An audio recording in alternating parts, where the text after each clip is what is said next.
आदाब नमस्कार, मैं रिदा खानम। आप देख रहे हैं सियासत टीवी पर साउथ इंडिया एक्सप्रेस। एक नजर डालते हैं आज के मुख्य समाचार पर।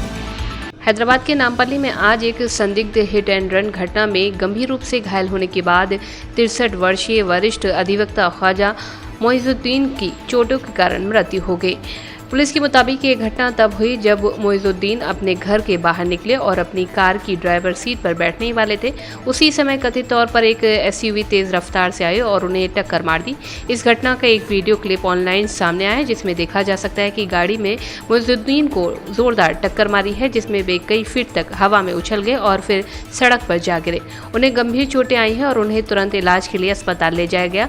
इस घटना के बाद हैदराबाद सिटी पुलिस मौके पर पहुंची और जांच शुरू कर दी है।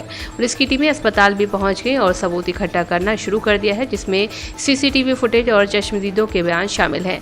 इस बीच वकील के परिवार वालों और सहकर्मियों को शक है कि ये घटना कोई दुर्घटना नहीं बल्कि एक सोची समझी साजिश के तहत किया गया हमला हो सकता है। इन आरोपों के आधार पर पुलिस इस मामले की जांच सभी संभावित पहलुओं से कर रही है, जिसमें हत्या की आशंका भी शामिल है। तेलंगाना के मुख्यमंत्री रेवंत रेड्डी ने आज यादाद्री-गुड्डा मंदिर में 99.55 करोड़ रुपए की विकास परियोजनाओं की आधारशिला रखी। सभी विकास पहलों में रेड्डी ने सबसे पहले 43.80 करोड़ रुपए की लागत से बनने वाली एक वेद पाठशाला की आधारशिला रखी। इसके बाद पहाड़ी के ऊपर भगवान के नित्य कल्याण मंडपम के निर्माण के लिए 9.87 करोड़ रुपए की लागत से आधारशिला रखी। मुख्यमंत्री ने बैकुंठ द्वारम से पहाड़ी की चोटी तक जाने वाली सीढ़ियों पर छत बनाने के लिए 1.41 करोड़ रुपए की लागत से आधारशिला रखी। इसके बाद रथशाला के पास स्थित माडा विधिस की ओर जाने वाली 1.35 करोड़ रुपए की सीढ़ियों के निर्माण के लिए आधारशिला रखी गई। पुलिस ने बताया कि तेलंगाना के सूर्यापेट जिले के 25 वर्षीय एक व्यक्ति की कथित तौर पर उसके दो दोस्तों ने निजी तस्वीरों को लेकर हुए विवाद के बाद हत्या कर दी। पीड़ित की पहचान बालगुरी गणेश के रूप में हुई है, जो सूर्यापेट जिले के कोडाम मंडल के गढ़पारम गांव का रहने वाला है। जांचकर्ताओं के मुताबिक गणेश की जान पहचान दो युवकों हुजूर नगर इलाके के वैरनकुला सोमेश और पगिल्ला उदयकिरण से पोलो नाम के एक समलैंगिक डेट ऐप के जरिए हुई थी। पुलिस ने बताया कि तीनों गहरे दोस्त बन गए थे और अक्सर साथ में समय बिताते थे। हालांकि बताया जा रहा है कि समय के साथ गणेश और सोमेश के बीच तनाव पैदा हो गया। जांचकर्ताओं ने बताया कि गणेश ने कथित तौर पर सोमेश को धमकी दी कि वो उसकी निजी तस्वीरें सोशल मीडिया पर लीक कर देगा। पुलिस को यह भी पता चला है कि उदय किरण कथित तौर पर गणेश से इस बात को लेकर नाराज था कि वो उसकी भाभी को परेशान कर रहा था। तेलंगाना भीषण गर्मी की चपेट में है, जहां बढ़ते तापमान और शुष्क हवाओं के कारण कई जिलों में संकट की स्थिति पैदा हो गई है। गुरुवार को ही एक दिन में राज्य भर में कम से कम 22 लोगों की संदिग्ध लू लगने से मौत हो गई। सबसे ज्यादा प्रभावित क्षेत्र अविभाजित वारंगल जिला था, जहां 9 लोगों की मौत की खबर सामने आई, जो मौजूदा लू की गंभीरता को उजागर करती है। इनाडू की एक रिपोर्ट के मुताबिक तेलंगाना में तापमान में अभूतपूर्व वृद्धि देखी गई, जिसमें राज्य के इतिहास में पहली बार एक ही दिन में 20 से अधिक जिलों में तापमान 40 डिग्री सेल्सियस से ऊपर दर्ज किया गया। सबसे अधिक तापमान 46.5 डिग्री सेल्सियस पेद्दापल्ली जिले के मुथारम और सूर्यापेट जिले के मुनागला मंडल में दर्ज किया गया। भद्दाद्री कोठागुडेम के चुंचुपल्ली और हनुमानकोंडा के कमलापुर में भी 46 डिग्री सेल्सियस तापमान दर्ज किया गया। निवासियों का कहना है कि सुबह 9 बजे भी घर से बाहर निकलना असहनीय हो गया है। दिहाड़ी मजदूर, ट्रक यात्री, बाहरी कामगार और बुजुर्ग लोग सबसे अधिक प्रभावित होने वाले हैं, क्योंकि गर्म शुष्क हवाएं लगातार राज्य भर में चल रही हैं। तेलंगाना भाजपा के अध्यक्ष एन रामचंद्र राव ने कहा कि अमेरिका ईरान युद्ध और कच्चे तेल की कमी के कारण पश्चिमी एशिया में चल रहे संकट की वजह से पूरी दुनिया को तेल की किल्लत का सामना करना पड़ रहा है। तेल निर्यात करने वाले देशों ने प्रति बैरल की दरें बढ़ा दी हैं, इसलिए तेल की कीमतों में उतार चढ़ाव देखने को मिल रहा है। कीमतों में ये ताज़ा बढ़ोतरी अंतर्राष्ट्रीय बाजार में तेल के प्रति बैरल की कीमत बढ़ने के कारण हुई है। लोग निश्चित रूप से ये समझेंगे कि कीमतों में बढ़ोतरी मौजूदा हालात की वजह से की गई है। भारत की एकमात्र ऐसा देश है जिसने तेल की कीमतों में बहुत ही मामूली बढ़ोतरी की है। बीआरएस के कार्यकारी अध्यक्ष केटीआर के केंद्रीय मंत्री बंडी संजय कुमार के बेटे बंडी भागीरथ के पॉक्सो मामले पर दिए गए बयान पर भाजपा नेता प्रकाश रेड्डी ने कहा कि केटीआर पहले मंत्री हैं और उनके तौर तरीकों और बयानों को देखते हुए वे आगे भी सिर्फ पूर्व मंत्री ही रहेंगे। पॉक्सो मामले में फंसे उस व्यक्ति को किसी ने नहीं बचाया, ना तो सीएम ने और ना ही एचएम ने। आप ये नहीं कह सकती कि उसे बचा लिया गया है। क्या आप इस देश की न्यायिक व्यवस्था पर सवाल उठा रहे हैं? अगर कोई व्यक्ति मंत्री है तो क्या वो किसी दूसरे व्यक्ति को बचा सकता है? क्या वो न्यायपालिका को प्रभावित कर सकता है? ये गलत बयान है और एक गलत रवैया है। अगर आप बिना किसी सही जानकारी के ऐसा बयान देते हैं तो इससे स्वाभाविक रूप से यही संकेत मिलता है कि आप न्यायिक व्यवस्था को प्रभावित करने की कोशिश कर रहे हैं। हो सकता है कि ये बात आपके मन में हो और आपने खुद ऐसा किया हो, इसी वजह से आप ऐसी बातें कह रहे हैं। हो सकता है कि उन 9 दिनों के दौरान उस व्यक्ति ने कोई कानूनी राय या न्यायिक सलाह ली हो। केंद्रीय मंत्री जी किशन रेड्डी ने कहा है कि हम प्रधानमंत्री के निर्देशों के मुताबिक युवाओं को रोजगार देने के लिए विभिन्न सरकारी क्षेत्रों में सरकारी भर्ती प्रक्रिया को तेजी से आगे बढ़ाने की पूरी कोशिश कर रहे हैं। हर 1 से 3 महीने में रोजगार मेले आयोजित किए जाते हैं, जहां प्रधानमंत्री वर्चुअल माध्यम से नियुक्ति पत्र वितरित करते हैं। सरकार स्टार्टअप कंपनियों, निजी क्षेत्र और सरकारी क्षेत्र में युवाओं के लिए अवसर बढ़ाने के लिए पूरी तरह से प्रतिबद्ध है। प्रधानमंत्री जी का आदेश पर लगातार 2022 से लेकर जो भारत सरकार के जितने भी रिक्रूटमेंट होते हैं उसको स्पीड अप करने के लिए प्रयास कर रहे, नया युवाओं को रोजगार में सरकार जॉब देने के लिए प्रयास कर रहे, देश के विकास में यूथ को जोड़ने के लिए प्रयास कर रहे। उसके साथ साथ आज हर महीने, हर 2 महीने, 3 महीने एक बार रोजगार के मेला के नाम पर जितने भी भारत सरकार का रिक्रूटमेंट होते हैं और ऐसा ही प्रोग्राम बनाकर सबको बुला के स्वयं प्रधानमंत्री जी उनका हाथ के द्वारा वर्चुअल सभी लोगों को रिक्रूटमेंट लेटर्स देते हैं। उनको देश के हित के लिए समर्पित होने के लिए उनका रिक्वेस्ट भी करते हैं।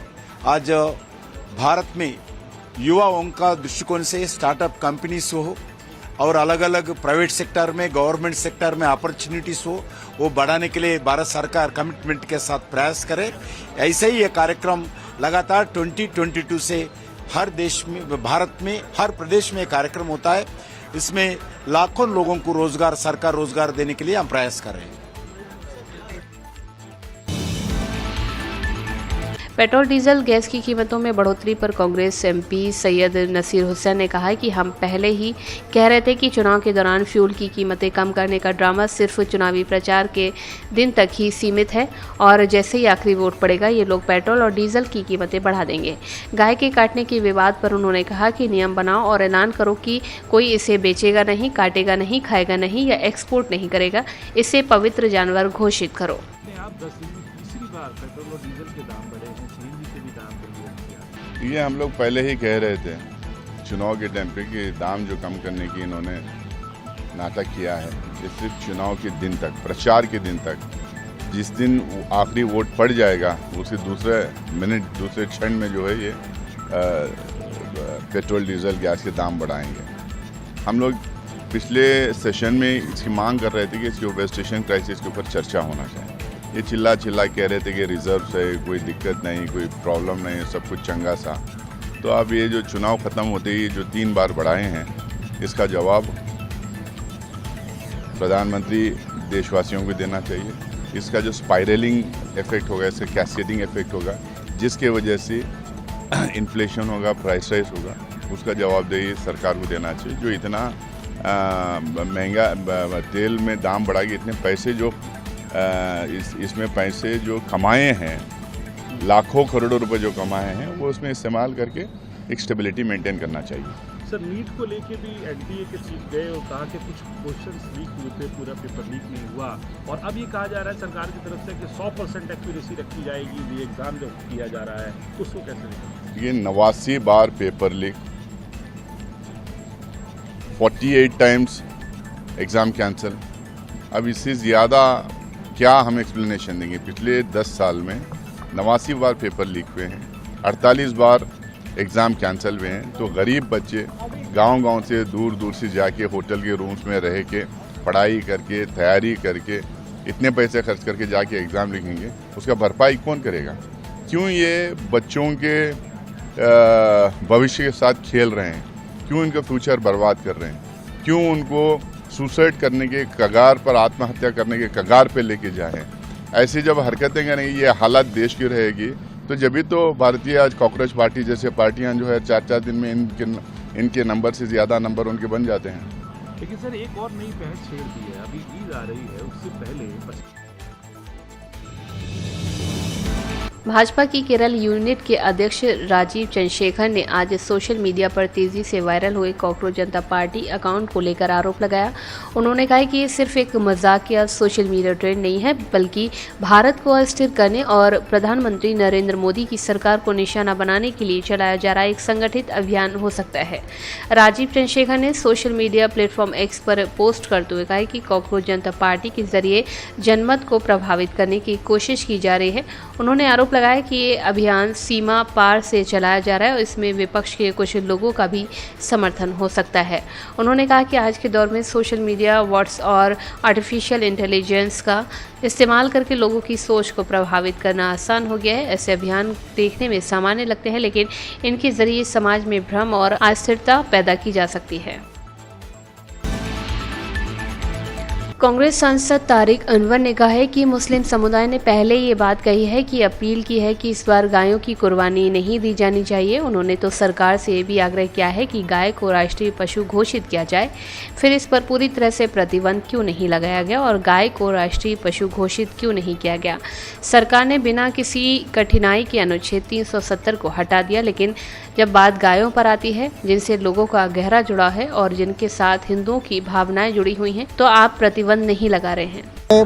गाय की बात सवाल है, गाय की कुर्बानी का सवाल है, तो ये तो मुस्लिम समुदाय ने एज ए होल, मुस्लिम संगठनों ने सबों ने ये कह दिया है कि सबको अपील किया है कि इस बार कुर्बानी में गाय की कुर्बानी नहीं होनी चाहिए।